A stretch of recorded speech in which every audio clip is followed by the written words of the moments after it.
La coyuntura actual en la actividad minera, las noticias que escuchamos todos los días, precisamente los casos de estudio, este mismo congreso, normalmente nos llevan a escuchar, a hablar de lo que es la actividad de minería a gran escala, la gran minería. Pero hay otro lado de la actividad productiva de los recursos minerales que no se ve, que no se aprecia frecuentemente, y es precisamente la actividad minera a pequeña escala. En estos regímenes, que son regímenes de promoción del Estado, podemos encontrar a la pequeña minería, como lo regula nuestra legislación, los pequeños productores mineros y los productores mineros artesanales. La pequeña minería a escala básicamente es uno de estos regímenes, como se conoce en otros países como Canadá. No olvidemos que el artículo 3 del título preliminar del TUDO de la Ley General de Minería nos establece que el Estado protege y promueve la pequeña minería, la minería artesanal y la mediana minería. También debe promover la gran minería. Precisamente para el tema de la problemática de la minería a pequeña escala, tenemos al doctor Carlos Díez-Canseco Carrasco. El doctor Carlos Eduardo Díez-Canseco Carrasco, adelante por favor, doctor. Es un economista peruano con amplia experiencia en los sectores minero-energéticos a nivel nacional e internacional.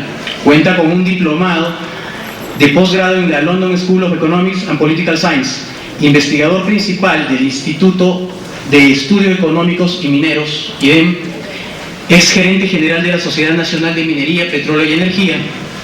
Desde marzo del 2003 ha desempeñado la posición de coordinador del PERCAM, proyecto de asistencia técnica canadiense al gobierno en el ámbito peruano. Por favor, démosle una bienvenida al doctor.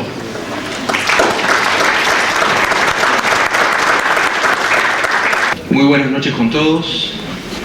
Muchas gracias al Colegio de Abogados de Arequipa por la invitación a participar en este panel, en este segundo Congreso Nacional de Derecho Minero. Yo no soy abogado, no soy doctor, soy solamente licenciado, soy economista y tengo una diploma así en el London School of Economics. Yo soy de la Universidad del Pacífico. Creo que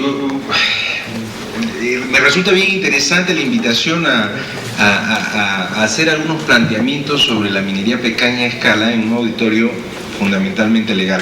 Voy a ir a temas muy concretos y con definiciones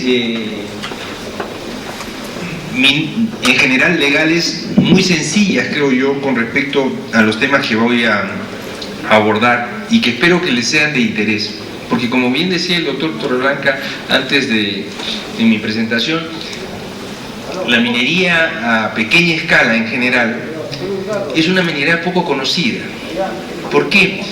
Porque el 95% de la producción minera está en la gran y mediana minería. O sea, más o menos unas 50 empresas concentran la gran producción.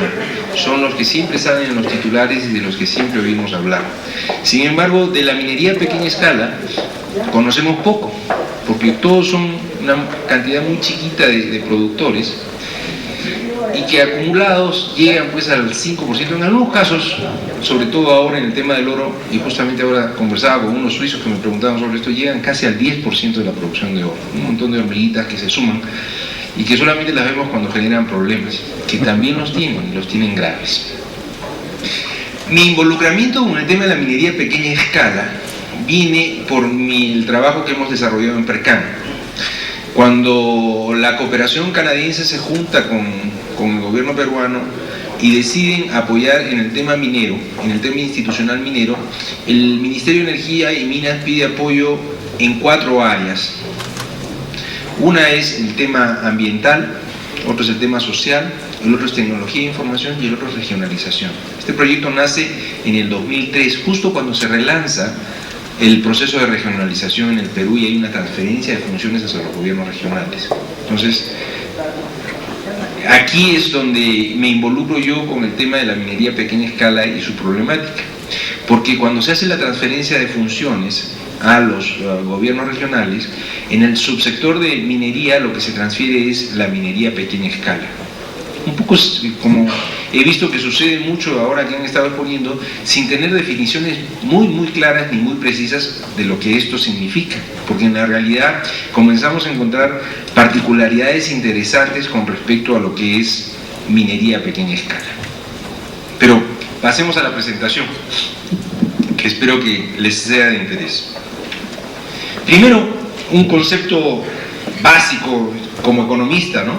La economía es una actividad que debe sujetarse al marco normativo que garantiza su adecuado desempeño. O sea, creo que esto lo pensamos todos en principio, la minería no se podría hacer a la loca, porque es una actividad que requiere de un ordenamiento para su explotación, si no se puede generar problemas. Y es más, este ordenamiento también debe garantizar un impacto mínimo en el ambiente y además, de alguna manera, prever o promover la contribución de esta actividad a su entorno. Porque si lo vemos desde el punto de vista del Estado, la minería, casi como cualquier otra actividad que es regulada, el interés que tiene el Estado es que genere desarrollo. O sea, no es que solamente las empresas produzcan y hagan utilidades, sino que esta actividad beneficie a todos. Definitivamente tiene que beneficiar a los que están involucrados directamente en ella, pero también tiene que beneficiar a la comunidad, y por eso es que requiere de un determinado ordenamiento. En el tema de la minería a pequeña escala, hay dos factores que son bien importantes en su reciente evolución. Una son las cotizaciones del oro y otra es el proceso de regionalización, como les estaba mencionando antes. Son dos elementos que son bien importantes a considerar en su evolución y en su desarrollo reciente. Esta es una lámina que acaba de presentar Reuter hace poco, y fíjense, en los años 70 el oro estaba alrededor de $32 la onza, si no me equivoco, y ahí está el gráfico. Y hay una primera subida en los 80s, donde el oro llegó casi hasta 800. Conozco el caso porque hubo gente que se hizo muy rica ahí comprando oro y especulando en base a modelos matemáticos. Yo trabajaba en esa época para Bunge Born, y Bunge metió plata en oro cuando estaba más o menos en 300 y vendió más o menos en 700. Realmente duplicaron sus ingresos muy rápidamente, especulando. Y subió mucho y después volvió a bajar. Y se puso en un precio variable, más o menos alrededor de 200, 300, por ahí fluctuaba, hasta, como bien señalaba el doctor Salón hace poco, comienza nuevamente una nueva tendencia alta a crecer el precio.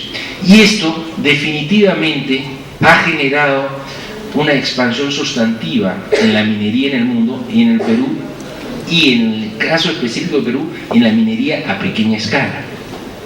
Hoy por hoy la cotización está en 1900, es decir, hay gran motivación para hacer minería a pequeña escala.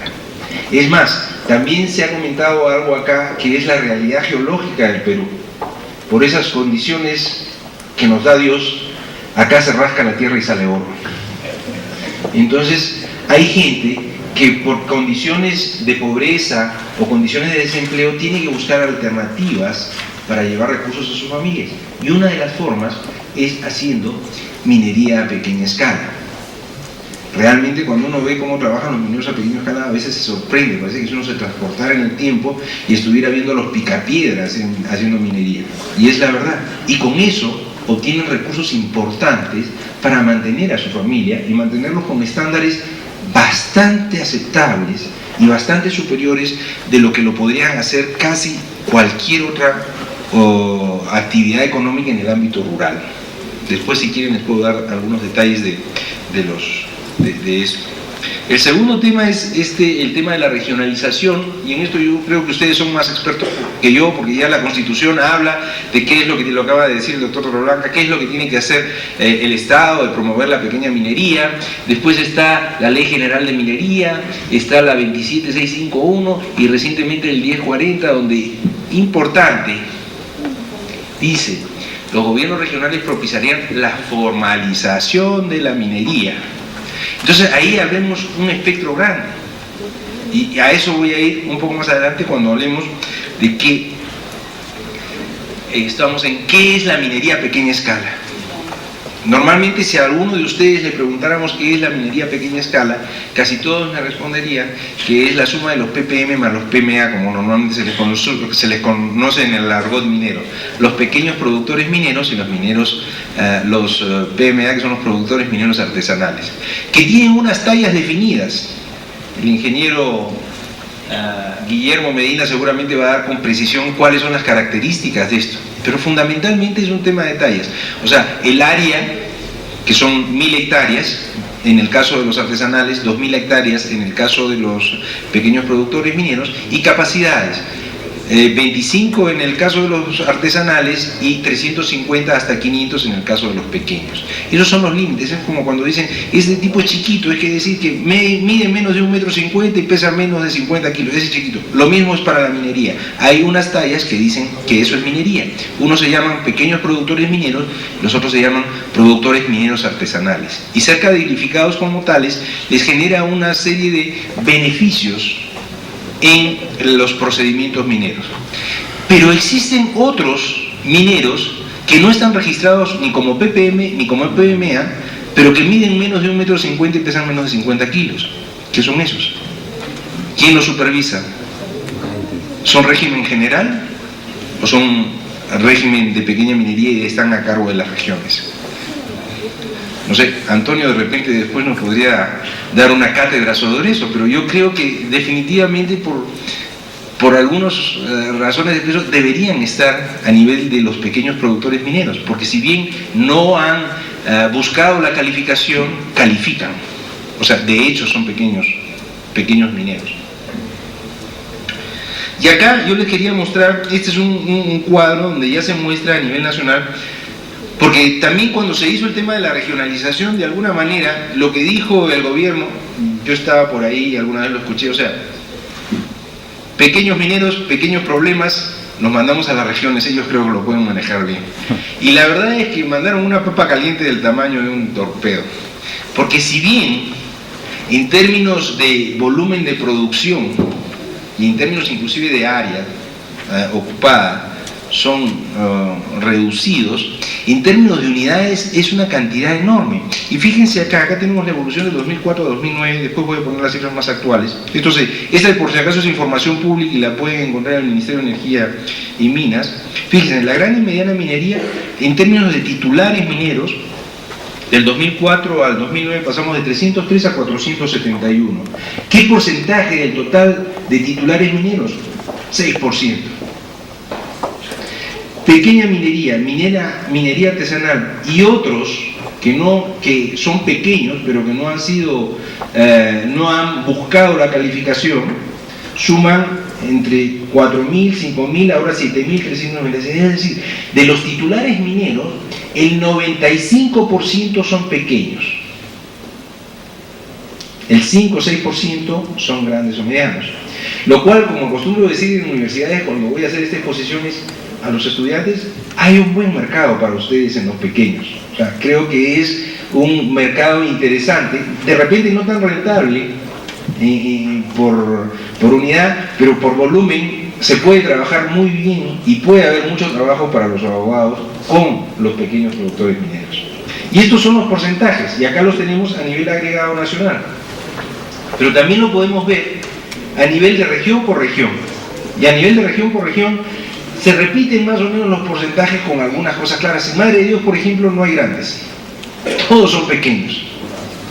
Y los porcentajes van variando de acuerdo a las regiones y resulta interesante. Entonces, veamos acá Arequipa, por ejemplo. Acá tenemos Arequipa, 8% son medianas y grandes y tienen un 92% de pequeña minería. Bueno, en Ucayali no hay nada. En Lambayeque, fíjense, también hay un 91%, en Huánuco 92%, o sea, hay porcentajes elevados de minería a pequeña escala. Entonces, y eso fue lo que se le pasó a los gobiernos regionales. Y ahí es donde nace, de alguna manera, el involucramiento nuestro, ¿no? Porque, bueno, acá señalamos, en el decreto ley 1040, el artículo 11, en el proceso de descentralización del sector minero, los gobiernos regionales propiciarán la formalización minera. Cuando trabajamos en PERCAN con los gobiernos regionales, les dijimos, señores, vamos a tratar de capacitarlos para que ustedes puedan asumir las funciones de lo que es minería a pequeña escala, etcétera, etcétera. Y entonces un poco nos reunimos con los presidentes regionales. En esa época trabajamos con 3 gobiernos regionales, trabajamos con La Libertad, Pasco y Moquegua. Y los presidentes regionales nos dijeron, muy bien, traigan las funciones, pero una cosa, antes de que nos pasen las funciones, lo que nosotros queremos saber es de qué dimensiones estamos hablando. Porque mucha gente habla de la minería a pequeña escala y no saben de qué tamaño es el animal de qué tamaño es, qué dimensiones, cómo pesa, de qué colores, etc. Entonces ellos decían, si nosotros vamos a recibir este tipo de funciones, queremos saber de qué nos estamos haciendo cargo. Y ojo, acá de alguna manera se formaliza que los informales son parte de la pequeña minería. ¿Por qué? Porque dentro del encargo que se le está dando a las autoridades regionales es formalizar a esos mineros que no son formales. Entonces, y es parte del paquete. Y acá lo interesante es comenzar a ver las dimensiones que tiene esto. Cuando trabajamos con PERCAN y los presidentes de los gobiernos regionales nos hablan de esta necesidad, se plantea una metodología a nivel del ministerio para hacer un levantamiento con respecto a la información de la minería a pequeña escala, porque había información, ya les he mostrado, la información sobre la minería formal declara, hace la DAC y manda estadísticas mensuales, además el ministerio la tiene registrada. Con respecto a los mineros informales, no había información sistematizada. No digo que no había información, porque sí hay gente que conoce mucho la actividad de la minería informal. Concretamente, el ingeniero Guillermo Medina, que va a hablar después con ustedes, conoce la minería desde muy antiguo, y él conocía. Pero los gobiernos regionales a veces necesitan, no a veces, es importante para desarrollar políticas de gobierno, conocer información sistematizada, y esa no había.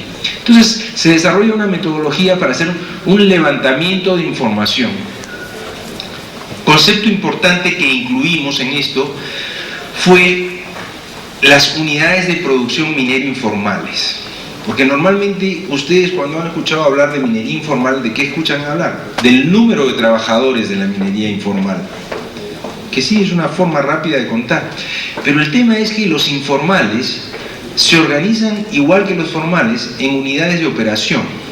Normalmente hay una unidad de operación que tiene un líder o dueño que contrata mano de obra para que trabajen para él. Él es el que obtiene el beneficio y es el que paga salarios. Es muy parecido a los artesanales formales. Lo que pasa es que no tiene el derecho minero que le otorga la capacidad de explotar esos recursos. Pero su organización es muy parecida. Entonces, incluimos este nuevo concepto que es la UPMI. Suena medio raro, pero el concepto es una operación minera de pequeña escala que no tiene derecho minero para explotar los recursos correspondientes. Esto nos da una ventaja grande con el tradicional conteo de personas. ¿Por qué? Ojo, y una cosa importante que antes que me olvide, esta unidad tiene racionalidad económica, es decir, toma decisiones en función a su beneficio, igual que cualquier empresa. O sea, el dueño, el líder, lo que va a querer hacer con esta unidad es ganar dinero. Entonces, sus decisiones son, en términos económicos, racionales.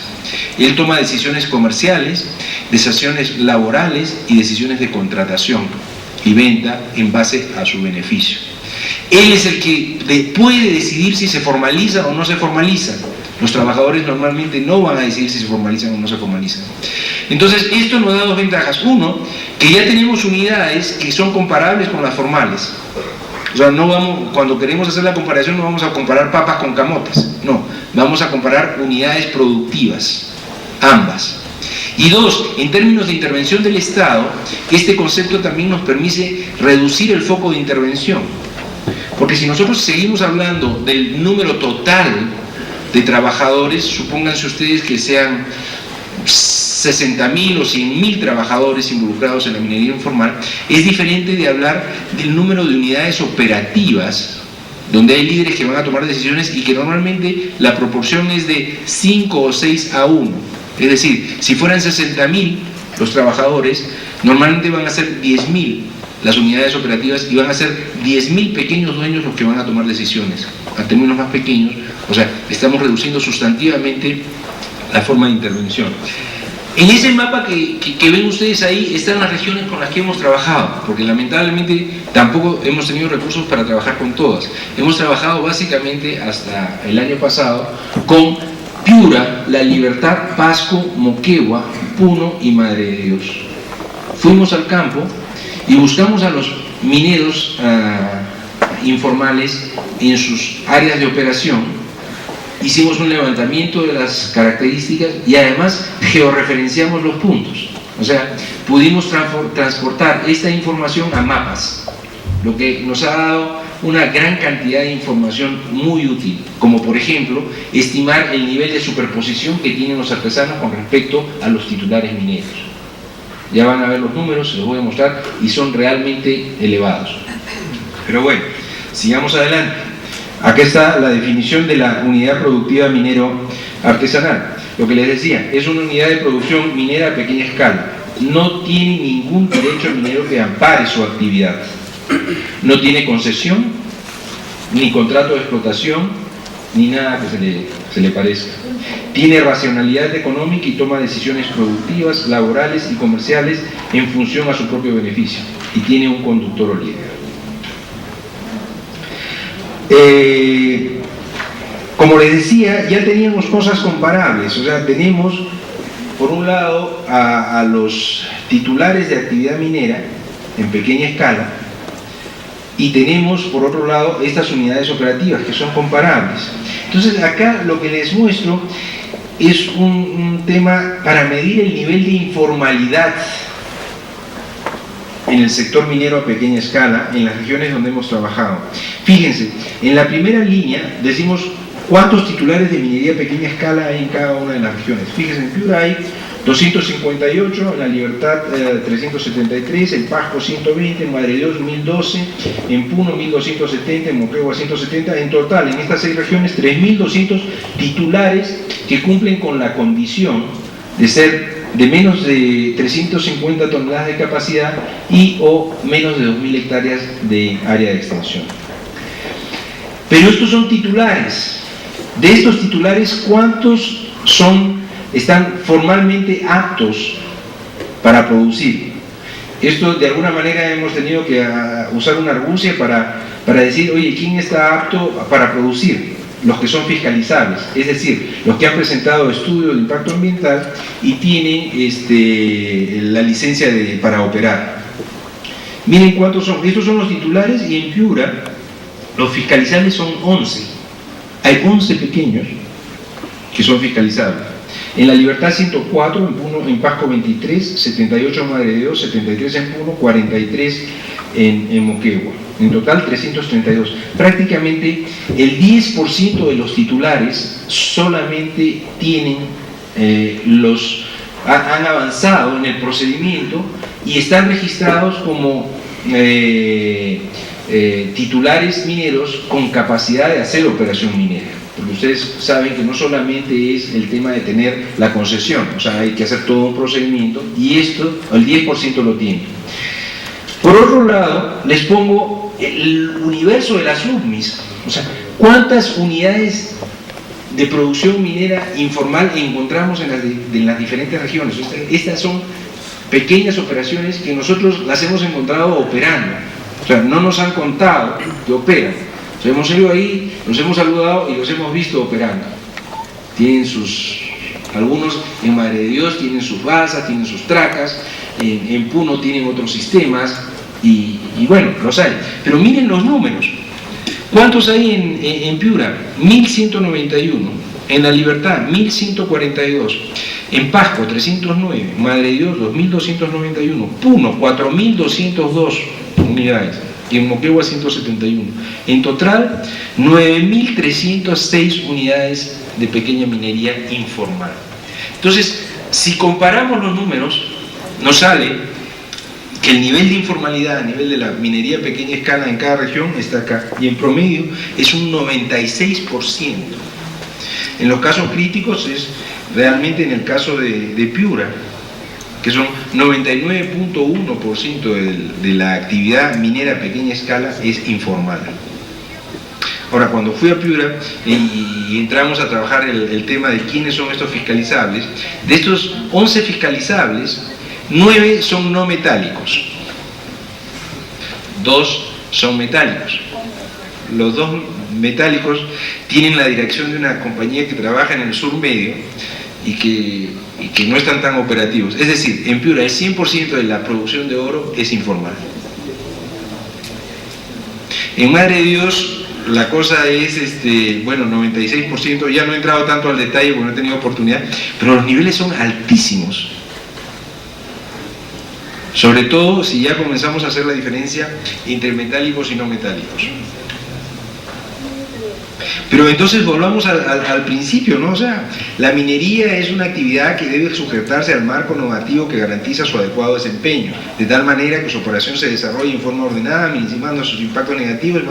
Pero con este nivel de informalidad, o sea, toda esta declaración, que ni siquiera es tan legal, sino es un poco práctica, un poco queda en el aire, porque los informales no son fiscalizables y tienen un montón de problemas. En principio, ¿cuáles son las características? O sea, no tienen un derecho que respalde su actividad minera. O sea, trabajan donde encontraron algo de oro. Casi no tienen ningún control ambiental.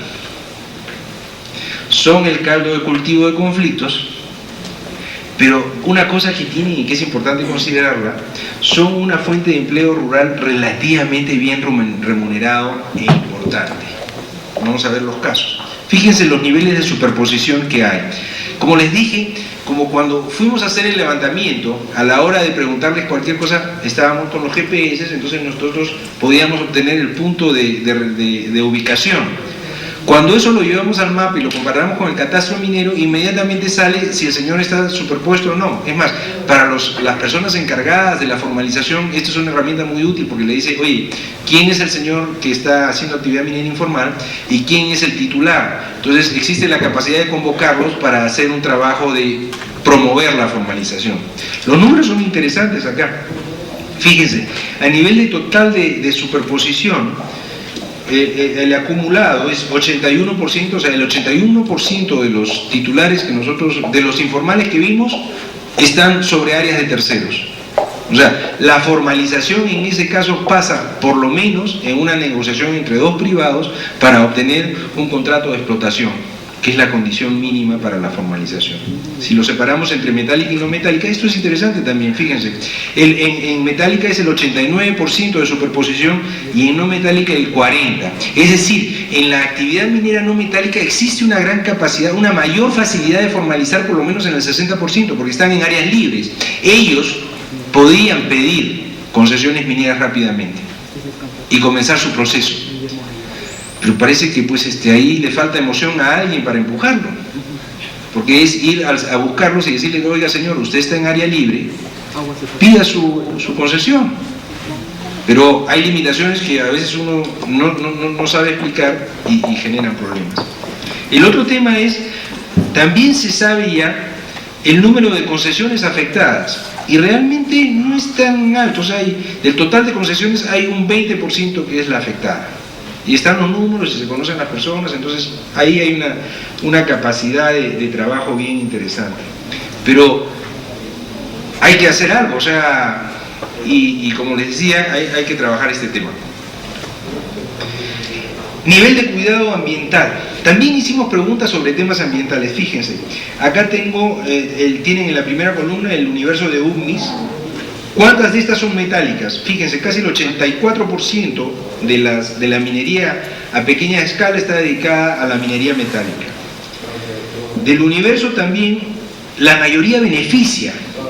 Y esto es otra cosa importante, porque si la minería solamente extrajera, el problema ambiental sería bastante pequeño.